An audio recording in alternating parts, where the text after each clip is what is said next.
Hello students, I Muhammad Bilal Bhatti welcome you all to another informative lecture of motion and force. Surely this lecture will rectify and revamp your knowledge about the subject.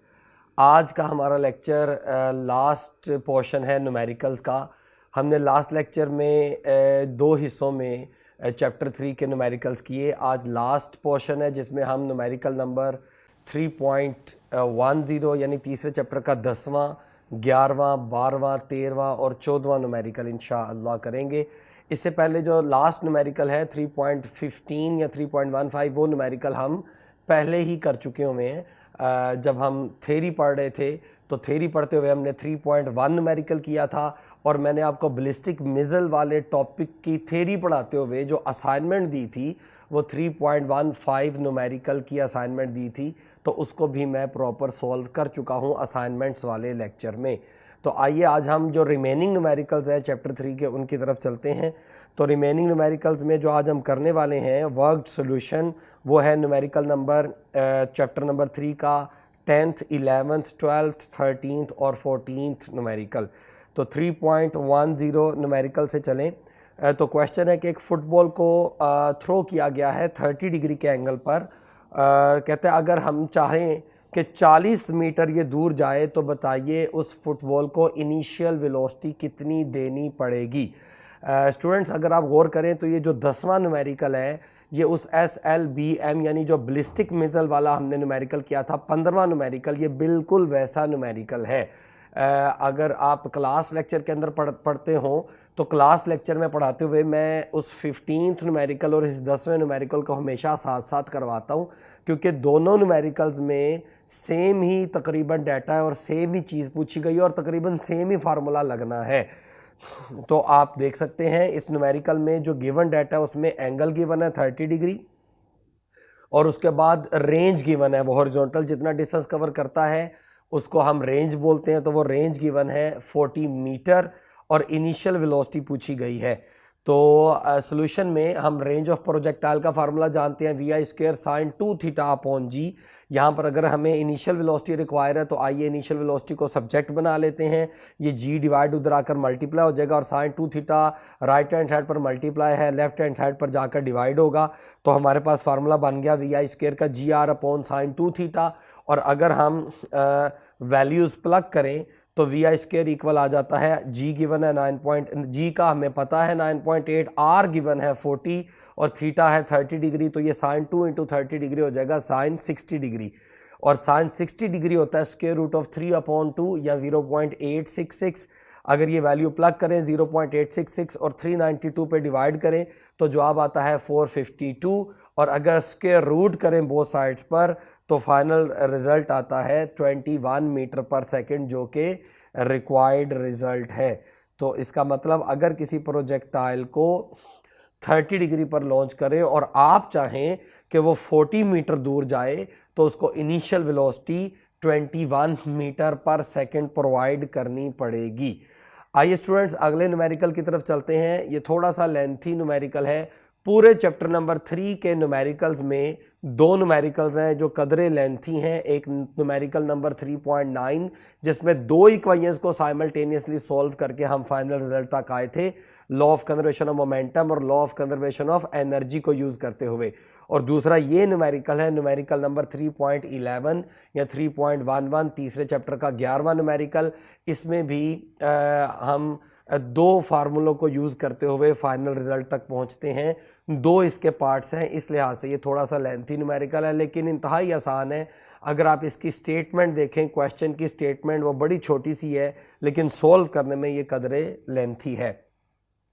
सवाल है कि एक certain height से एक projectile को launch किया गया है, तो वो सर्टन हाइट गिवन है 10 मीटर, यानी 10 मीटर से एक प्रोजेक्टाइल को लॉन्च किया गया है 21 मीटर पर सेकंड की स्पीड से। और दो बातें पूछी गई, पहली कि वो कितनी दूर जाके गिरेगा और दूसरी जब वो गिरने लगेगा तो गिरने से एक लम्हा पहले उसकी फाइनल वेलोसिटी क्या होगी। तो स्टूडेंट्स अगर आप प्रोजेक्टाइल मोशन का जो आपने लेक्चर पढ़ा था अगर उस पर आप गौर करें तो मैंने आपको ये special case of projectile motion में पढ़ाया था कि जब प्रोजेक्टाइल को किसी सर्टन हाइट से लॉन्च किया जाता है तो उस सूरत में दो फार्मूले हमने पढ़े थे कि वो कितनी दूर जाके गिरता है, x इक्वल होता है वी एक्स इंटू टी, और जिस हाइट से फेंका जाता है जो यहाँ पर 10 मीटर है वो y इक्वल होता है हाफ जी टी स्क्वेयर। और मैंने आपको साथ ही साथ बताया था कि जो वी एक्स है जो 21 मीटर पर सेकेंड है वो तो थ्रू आउट कॉन्स्टेंट रहता है, जबकि जो वी वाई है वो इक्वल होता है जी टी। तो स्टूडेंट्स अगर आप इसके सोल्यूशन की तरफ चलें तो सोल्यूशन में सबसे पहले y गिवन है 10 मीटर और वी आई एक्स बराबर है वी एफ एक्स बराबर है V X which is 21 metre per second, और दो बातें पूछी है कि ये कितनी दूर जाके गिरेगा यानी x क्या होगा, और दूसरी बात पूछी है कि वी एफ क्या होगा यानी गिरने से एक लम्हा पहले फाइनल वेलोसिटी क्या होगी। तो स्टूडेंट्स अगर पहले जो कितनी दूर जाके गिरेगा मैं उसका नाम ए रख रहा हूँ, क्वेश्चन में नहीं कहा गया तो मैं उस पार्ट का नाम ए रख रहा हूँ। तो आइए पहले ए पार्ट के सोल्यूशन की तरफ चलते हैं। तो अभी मैंने आपको बताया x इक्वल होता है वी एक्स इंटू टी, और यहाँ पर हमें वी एक्स तो गिवन है 21 लेकिन टाइम का नहीं पता। तो टाइम का पता चलाने के लिए हम दूसरा फार्मूला लगाते हैं y is equal to half G T square. तो स्टूडेंट्स यहाँ से अगर हम t को सब्जेक्ट बना लें या हम डायरेक्ट y की वैल्यूज़ प्लग कर जो वैल्यूज़ हैं वो प्लग करें तो y की वैल्यू है वो 10, g की वैल्यू 9.8। तो आप देख सकते हैं यहाँ पर 10 इक्वल हो जाएगा 9.8 को 2 पे डिवाइड करने पर 4.9, रीअरेंज करें तो टी स्क्वायर हो जाएगा 10 अपॉन 4.9 और टी स्क्वायर इक्वल आ जाता है 2.04। तो स्क्वायर रूट करने पर टाइम की वैल्यू आ जाती है 1.4 सेकेंड।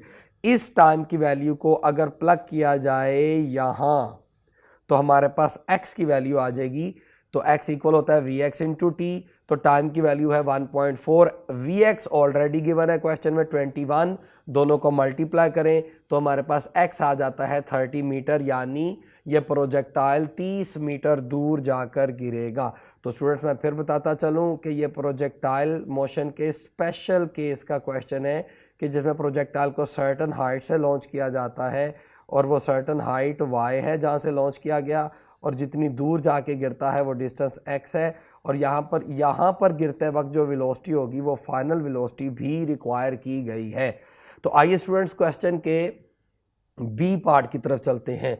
तो अगर फाइनल वेलोसिटी चाहिए तो सिंपल सा कॉन्सेप्ट है कि हमें प्रोजेक्टाइल मोशन का चाहे जनरल केस हो चाहे स्पेशल केस हो, किसी भी पॉइंट पर अगर वेलोसिटी चाहिए तो उस पॉइंट पर हम x कंपोनेंट ऑफ वेलोसिटी लेते हैं जो कि थ्रू आउट कॉन्स्टेंट होता है, और उस पॉइंट पर y component of velocity calculate किया जाता है। जनरल केस में वो इक्वल होता है V I sine theta minus D T, लेकिन जो कि हम यहाँ पर स्पेशल केस कर रहे हैं, यहाँ इस स्पेशल केस में वो वर्टिकल कंपोनेंट ऑफ वेलोसिटी होता है जी टी। तो जब वी एक्स और वी वाई मिल जाता है हम उसका स्क्वायर करके ऐड करके स्क्वायर रूट कर दें तो उस लम्हे पर वेलोसिटी आ जाती है। तो इसका मतलब वेलोसिटी का जो फार्मूला है किसी भी लम्हे पर जो वेलोसिटी है उसको वी एफ अगर कहा जाए तो उसका फार्मूला होता है V F X square plus V F Y square. तो यहाँ पर ये प्लस है। तो स्टूडेंट्स यहाँ पर अब V I X V F X V X ये सब तो सेम है 21 मीटर पर सेकेंड। इसका मतलब ये जो वी एफ एक्स है ये तो यहाँ पर गिवन है वी एफ एक्स, तो इसका तो पता है हमें ऑलरेडी क्योंकि क्वेश्चन में गिवन है। अब इसका मतलब हमें वी एफ वाई रिक्वायर है। तो students V F Y calculate करने के लिए आइए हम फर्स्ट इक्वेशन ऑफ मोशन लगाते हैं जो कि V F is equal to V I plus A T, लेकिन हमें वर्टिकल कंपोनेंट चाहिए तो हम ऐसा करते हैं कि इस इक्वेशन का वर्टिकल कंपोनेंट ले लेते हैं। तो मैंने लिखा टेकिंग वर्टिकल कंपोनेंट। तो ऐसा वर्टिकल कंपोनेंट करने के लिए हम थ्रू आउट जो वेक्टर है उनके नीचे y लिख देते हैं, यानी V F Y V I Y, और जो ए वाई है वो g के इक्वल होता है। t के नीचे y लिखने की जरूरत नहीं क्योंकि टाइम स्केलर क्वांटिटी है। अब स्टूडेंट्स यहाँ पर जो वी आई वाई है वो जीरो होता है क्योंकि स्पेशल केस में हाईएस्ट पॉइंट पर जो वर्टिकल कंपोनेंट ऑफ वेलोसिटी है वो जीरो होता है, बल्कि जनरल केस स्पेशल केस दोनों में जो हाईएस्ट पॉइंट पर वर्टिकल कंपोनेंट ऑफ वेलोसिटी है वो जीरो होता है। लेकिन हम चूंकि स्पेशल केस पढ़ रहे हैं तो यहाँ पर इनिशियल वेलोसिटी का वर्टिकल कंपोनेंट होगा जीरो, लिहाजा वी आई वाई की जगह जीरो प्लग किया और बच गया जी टी, और टाइम हमने पहले ही पिछले पार्ट में कैलकुलेट कर लिया, वो आया था 1.4, तो g को 1.4 से मल्टीप्लाई किया तो वी एफ वाई आ गया 14 मीटर पर सेकंड। तो इसका मतलब हमें वी एफ एक्स का पहले ही पता था 21, वी एफ वाई हमने निकाल लिया 14, दोनों की वैल्यूज़ को प्लग करें फार्मूले में तो ये आता है 21 स्क्वायर प्लस 14 स्क्वायर, और स्क्वायर रूट करें तो फाइनल आंसर आता है 21 मीटर पर सेकंड और यही रिक्वायर्ड रिजल्ट था। तो स्टूडेंट्स हमने सीख लिया कि अगर किसी प्रोजेक्टाइल को 10 मीटर की हाइट से 21 मीटर पर सेकंड की स्पीड से लॉन्च किया जाए तो वो 30 मीटर दूर जाके गिरेगा और ज़मीन पर पहुंचने से एक लम्हा पहले उसकी वेलोसिटी 25 मीटर पर सेकंड होगी। आइए स्टूडेंट्स 12वें न्यूमेरिकल की तरफ चलते हैं। तो जो 12th न्यूमेरिकल है इसकी स्टेटमेंट कदरे लेंथी है लेकिन जवाब बड़ा छोटा है। वो जवाब या सोल्यूशन इस लिहाज से छोटा है कि अभी जो आपने 11वां न्यूमेरिकल किया इसका जो ए पार्ट में आपने दो फार्मूले लगाए थे, x is equal to V X into T and y is equal to half G T square, ये दोनों ही फार्मूले लग के इस 12वें न्यूमेरिकल के दोनों पार्ट्स हो जाते हैं। तो ये बिल्कुल जो गिवन डाटा है इस न्यूमेरिकल में वो बिल्कुल वैसे ही है जैसे 11वें न्यूमेरिकल में गिवन था। आइए चेक करते हैं। तो 12वें न्यूमेरिकल की स्टेटमेंट है कि एक bomber dropped a bomb at a height of 490 metre when its velocity along the horizontal was 300 kilometre per hour. देख लें, दो चीज़ें गिवन है कि किस हाइट से बॉम्ब को ड्रॉप किया गया और किस इनिशियल वेलोसिटी से। तो पिछले न्यूमेरिकल में भी यही दो चीज़ें गिवन थी और दो चीज़ें पूछी गई हैं। ए पार्ट में कितनी देर हवा में रहेगा और दूसरी वो कितनी दूर जाकर गिरेगा। तो स्टूडेंट्स आइए इसके सॉल्यूशन की तरफ चलते हैं। तो y गिवन है 490 मीटर वर्टिकल हाइट जहाँ से लॉन्च किया गया और इनिशियल वेलोसिटी गिवन है और आप जानते हैं कि प्रोजेक्टाइल मोशन में x component of velocity constant रहता है, लिहाजा मैं लिख सकता हूँ वी आई एक्स बराबर है वी एफ एक्स बराबर है वी एक्स और ये 300 किलोमीटर पर आवर है। इसको SI यूनिट्स में कन्वर्ट करें तो किलो का मतलब होता है एक्सपोनेंट 3 और आवर का मतलब होता है 3600 सेकेंड। इसका मतलब हमारे पास जो Vx आ गया सोल्व करने पर वो आ गया 83.3 मीटर पर सेकेंड। आइए स्टूडेंट्स आप इसके सोल्यूशन में ए पार्ट के सोल्यूशन की तरफ चले। तो टाइम रिक्वायर है तो फार्मूला स्पेशल केस का y is equal to half G T square और बी पार्ट में x रिक्वायर है तो x का फार्मूला आपको पता है वी एक्स इंटू टी। तो आइए पहले ए पार्ट के सोल्यूशन की तरफ चलें। तो ए पार्ट के सोल्यूशन में अगर हम फार्मूला लगाएं y is equal to half G T square, values plug करें तो y 490 है, g की जगह 9.8 प्लग किया तो यहाँ पर टी स्क्वायर आ जाएगा 490 अपॉन 4.9। मज़ीद सोल्व करें तो टी स्क्वायर आ जाता है 100 और अगर स्क्वायर रूट करें बोथ साइड्स पर तो टाइम आ जाता है 10 सेकेंड। तो इसका मतलब इस प्रोजेक्टाइल को या इस बॉम्ब को ज़मीन पर पहुंचने में 10 सेकेंड लगेंगे। जबकि स्टूडेंट अगर आप इसी क्वेश्चन का बी पार्ट देखें तो बी पार्ट में x का फार्मूला हम लगाएंगे which is V X into T और यहाँ पर वी एक्स गिवन है जो अभी हमने 300 किलोमीटर पर आवर गिवन था, हमने इसको कन्वर्ट किया मीटर पर सेकंड में तो आया 83.3।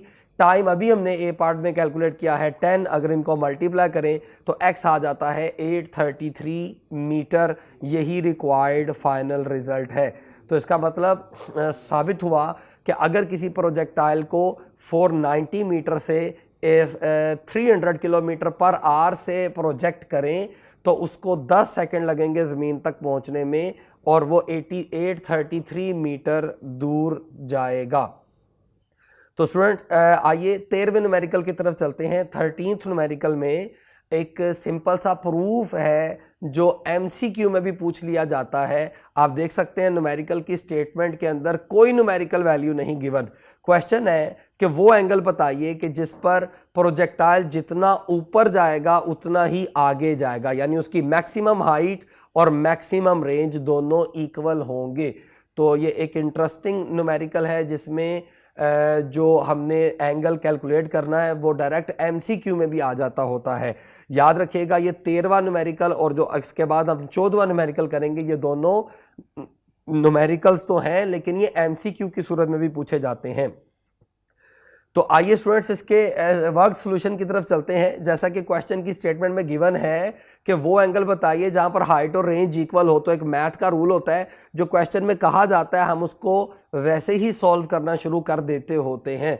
तो तो अगर क्वेश्चन की स्टेटमेंट में कहा जा रहा है तो अकॉर्डिंग टू क्वेश्चन हाइट और रेंज इक्वल हो, तो आइए मैं एच और आर को इक्वेट कर देता हूं। तो यहां पर हम हाइट का फार्मूला प्लग करते हैं और रेंज का जो कि है V I square sine square theta upon T G upon 2g height का फार्मूला, और रेंज का V I square sine 2 theta upon G. आप देख सकते हैं यहां पर g इस g से कैंसिल और ये वी आई स्क्वायर इस वी आई स्क्वायर से कैंसिल, तो हमारे पास बच जाएगा साइन स्क्वायर थीटा अपॉन 2, और जो कि राइट हैंड साइड पर साइन 2 थीटा है, तो साइन 2 थीटा होता है 2 sine theta into cos theta. आप मजीद देखें ये साइन थीटा इस एक साइन थीटा से कैंसिल होगा, तो हमारे पास बच जाएगा साइन थीटा अपॉन 2 और राइट हैंड साइड पर आ जाएगा 2 कोस थीटा। मजीद अगर आप रीअरेंज करें तो कोस थीटा को लेफ्ट हैंड साइड पर ले जाएं और ये वाले 2 को राइट हैंड साइड पर ले जाएं, तो ये बन जाएगा sine theta over cos theta which is tan theta, और राइट हैंड साइड पर आ जाएगा 2 2s are 4। और अगर आपको थीटा रिक्वायर है तो tan को राइट हैंड साइड पर ले जाएं तो थीटा इक्वल हो जाएगा tan इनवर्स 4, और अगर आप कैलकुलेटर पर चेक करें तो tan इनवर्स 4 इक्वल होता है 76 डिग्री। तो इसका मतलब अगर आप किसी प्रोजेक्टाइल को 76 डिग्री पर लॉन्च करें तो वो प्रोजेक्टाइल जितना आगे जाएगा उतना ही ऊपर जाएगा, यानी उसकी ये जो रेंज है ये हाइट के इक्वल होगी, दोनों सेम होंगे, और ये जो वर्टिकल हाइट है ये रेंज के इक्वल होगी प्रोवाइडेड अगर प्रोजेक्टाइल को 76 डिग्री पर लॉन्च किया जाए। आइए स्टूडेंट्स इसके बाद लास्ट न्यूमेरिकल की तरफ चलते हैं। ये भी एक एमसीक्यू की सूरत में पूछा जाता होता है। क्या एमसीक्यू आता है ये भी अभी मैं आपको बता दूंगा। तो स्टूडेंट्स क्वेश्चन ये है कि साबित करें कि एक प्रोजेक्टाइल को 45 डिग्री से जितना एंगल बढ़ाकर फेंका जाए उतने ही कम करके लॉन्च किया जाए तो वो दोनों एक ही पॉइंट पर गिरेंगे प्रोवाइडेड उनकी इनिशियल वेलोसिटी सेम हो। यानी सवाल ये है कि अगर एक प्रोजेक्टाइल को 45 जमा 5 डिग्री पर लॉन्च किया जाए यानी 50 डिग्री पर, और दूसरे प्रोजेक्टाइल को 45 माइनस 5 डिग्री पर लॉन्च किया जाए यानी 40 डिग्री पर, तो ये दोनों की रेंज इक्वल होगी। मैं दोबारा समझा दूं स्टूडेंट्स, क्वेश्चन की स्टेटमेंट जरा टेक्निकल है। सवाल में पूछा जा रहा है कि प्रूव करें कि अगर किसी प्रोजेक्टाइल को 45 डिग्री प्लस थीटा पर लॉन्च किया जाए और दूसरे प्रोजेक्टाइल को 45 डिग्री माइनस थीटा पर लॉन्च किया जाए, यानी जितना 45 में एंगल बढ़ाया जाए उतने ही 45 में से एंगल कम किया जाए, यानी मान लें ये थीटा 20 डिग्री है, तो प्रोजेक्टाइल अगर एक प्रोजेक्टाइल को 45 डिग्री प्लस 20 डिग्री यानी 65 डिग्री पर लॉन्च किया जाए और दूसरे प्रोजेक्टाइल को 45 डिग्री माइनस 20 डिग्री यानी 25 डिग्री पर लॉन्च किया जाए तो वो दोनों एक ही पॉइंट पर गिरेंगे यानी उनकी रेंज सेम होगी। इसकी एक साइड इन्फॉर्मेशन पर पिक्चर भी बनी हुई है आपकी टेक्स्ट बुक में कि एक प्रोजेक्टाइल को लॉन्च किया गया 45 डिग्री प्लस 15 डिग्री यानी 60 डिग्री पर और दूसरे को 45 डिग्री माइनस 15 डिग्री यानी 30 डिग्री पर, तो वो दोनों एक ही पॉइंट पर टच कर रहे हैं यानी दोनों की रेंज सेम है। तो आइए इसको हम मैथमेटिकल प्रूव करते हैं कि ऐसा कैसे हो जाता है मैथमेटिकली। तो इसको प्रूव करने में मान लें कि फाई एक एंगल है जो 45 डिग्री से छोटा है जिसको हम ऐड या सब्ट्रैक्ट करेंगे। तो अगर हम ये कहें कि रेंज का फार्मूला होता है एज रेंज को हम आर से रिप्रेजेंट करते हैं, उसका फार्मूला होता है V I square sine 2 theta upon G. तो अगर मैं पहले ये कह दूं कि यहाँ पर जो थीटा है ये 45 डिग्री प्लस फाई है, तो मैं मान लें कि इस रेंज का नाम R1 रखता हूँ, तो R1 इक्वल होगा V I square upon G into sine 2 और थीटा की जगह मैं प्लग कर देता हूँ 45 डिग्री प्लस फाई। बिल्कुल इसी तरह 45 डिग्री प्लस फाई इस मैं 2 को डिस्ट्रीब्यूट करूँगा तो 2 जब 45 से भी मल्टीप्लाई होगा और 5 से फाई से भी, तो ये बन जाएगा साइन 90 डिग्री प्लस 2 फाई। और हम जानते हैं कि मैथमेटिक्स में साइन 90 प्लस थीटा इक्वल होता है कोस थीटा। ये आपने स्कूल मैथमेटिक्स में भी पढ़ा हुआ है और मैथ के स्टूडेंट इसको चैप्टर नंबर 10 मैथमेटिक्स में डिटेल में पढ़ते हैं। मेडिकल के स्टूडेंट्स इसको याद रख ले कि sine 90 plus theta is equal to cos theta. तो बहरहाल यहाँ पर साइन 90 प्लस 2 फाई करेंगे तो हमारे पास ये बन जाएगा कोस 2 फाई। तो sine 90 plus 2 phi will be equal to cos 2 phi. तो ये हमारे पास R1 आ गया। बिल्कुल इसी तरह आइए R2 की तरफ चलते हैं। अगर मैं R2 की बात करूं तो उसमें मुझे प्लग करना होगा 45 डिग्री माइनस फाई। तो बिल्कुल ये R2 का रिलेशन आ गया। अब इस रिलेशन में अगेन मैं अंदर 2 को डिस्ट्रीब्यूट करूं तो हमारे पास ये आ जाएगा vi² into sine 90 minus 2 phi. और इंटरेस्टिंग बात ये है कि साइन 90 प्लस थीटा हो या साइन 90 माइनस थीटा हो, दोनों कोस थीटा के इक्वल होते हैं। तो यहाँ पर sine 90 minus 2 phi will be equal to again cos 2 phi. और अगर आप ये इस इक्वेशन 1 और इस इक्वेशन 2 को कंपेयर करें तो आप देख सकते हैं कि दोनों के राइट हैंड साइड्स इक्वल हैं। और अगर इनको कंपेयर करें तो राइट हैंड साइड्स इक्वल है तो फिर लेफ्ट हैंड साइड्स भी इक्वल होंगी। तो हैंस हमने प्रूव कर दिया कि अगर किसी प्रोजेक्टाइल को जितना एंगल 45 डिग्री में बढ़ाकर लॉन्च किया जाए उतने ही 45 डिग्री से कम करके लॉन्च किया जाए तो दोनों की रेंज सेम होती है। तो हैंस प्रूवन। अब स्टूडेंट्स ये लास्ट न्यूमेरिकल था। अब इसका एमसीक्यू क्या पूछा जाता है, आइए मैं आपको एक ट्रिक बता देता हूं। सवाल आता होता है कि इनमें से कौन सा एंगल का पेयर है, 4 ऑप्शंस होती हैं, इनमें से कौन सा एंगल का पेयर है जो इक्वल रेंज देगा। तो याद रखिए ऐसे 2 एंगल्स जिनका सम 90 डिग्री होगा, उन 2 एंगल्स पर प्रोजेक्टाइल को लॉन्च किया जाए तो रेंज सेम होगी। मतलब अगर किसी प्रोजेक्टाइल को लॉन्च किया जाए 30 डिग्री पर तो दूसरे को 60 डिग्री पर, तो 30 plus 60 is equal to 90 degree. Even अगर किसी प्रोजेक्टाइल को लॉन्च किया जाए 1 डिग्री पर, दूसरे को 89 डिग्री पर, तो रेंज सेम होगी। इवन अगर किसी प्रोजेक्टाइल को लॉन्च किया जाए 44 डिग्री पर, तो फिर दूसरे को प्रोजेक्ट लॉन्च करना होगा 46 डिग्री पर, तो रेंज सेम होगी। तो स्टूडेंट्स इस तरीके से ये एमसीक्यू पूछा जाता होता है। तो हमारे तमाम न्यूमेरिकल्स कंप्लीट हो गए। आज इसको यहीं पर कंक्लूड करता हूँ। इंशाल्लाह नेक्स्ट लेक्चर में हम चैप्टर 3 के एक्सरसाइज के शॉर्ट क्वेश्चंस की तरफ चलेंगे। तब तक के लिए अल्लाह निगहबान।